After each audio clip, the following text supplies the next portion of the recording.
मैं थक गई जी, मुझे भी अब नौकरी करनी है। बस बड़ी सख्ती के साथ जब पत्नी जी ने पति से कहा तो पति सदमे में आ गए। तुरंत पूछा, मगर क्यों? आखिर तुम्हें क्या कमी है इस घर में? आखिर तुम नौकरी क्यों करना चाहती हो?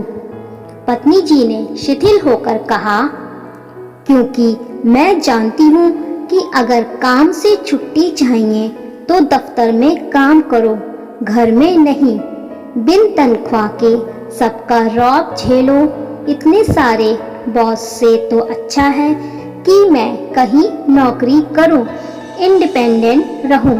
छुट्टी भी मिलेगी और सम्मान भी मिलेगा और घर में रौब भी रहेगा और मेरी डिग्रियां भी रद्दी ना बनेंगी। महत्वाकांक्षी लोग रोटी कमाते हैं, बनाते नहीं।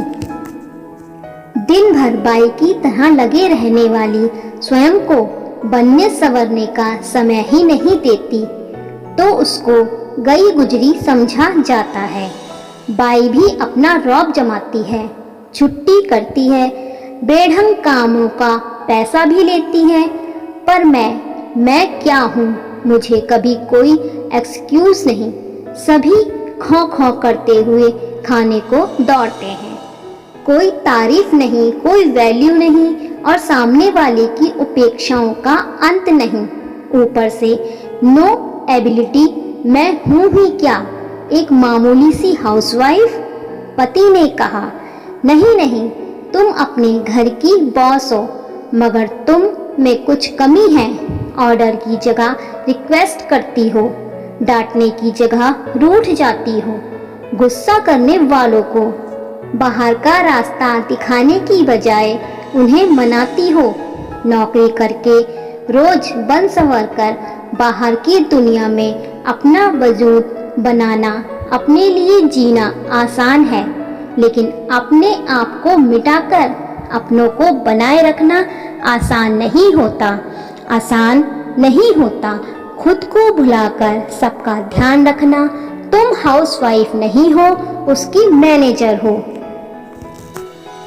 अगर तुम घर को मैनेज ना करो तो हम सब बिखर जाएंगे।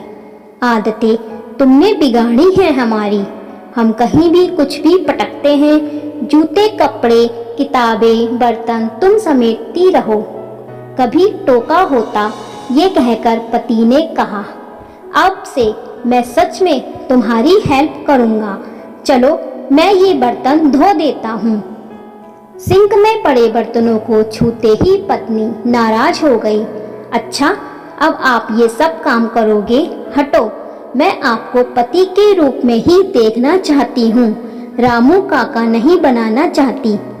पति ने कहा, अच्छा शाम को खाना मत बनाना, आज पिज्जा मंगा लेंगे। कीमत सुनकर पत्नी फिर बोली, ये फालतू के खर्चे, घर का बना शुद्ध खाओ और अपनी तोंद घटाओ। पति ने कहा, आखिर तुम चाहती क्या हो? कभी कभी आराम, हेल्प देना चाहूं तो वो भी नहीं और शिकायत भी। पत्नी ने कहा, कुछ नहीं, गुस्सा मुझे भी आ सकता है, थकान मुझे भी हो सकती है, मन मेरा भी हो सकता है, बीमार मैं भी हो सकती हूँ। बस चाहिए कुछ नहीं, कभी कभी झुंझलाऊं, गुस्सा करूं तो आप भी ऐसे ही झेल लेना जैसे मैं सबको झेलती हूँ। मेरा हक सिर्फ आप पर है। हमें नाज है परिवार पर समर्पित गृहिणियों पर। तो दोस्तों, यह स्टोरी अपने ज़्यादा से ज़्यादा दोस्तों को शेयर जरूर करें। धन्यवाद।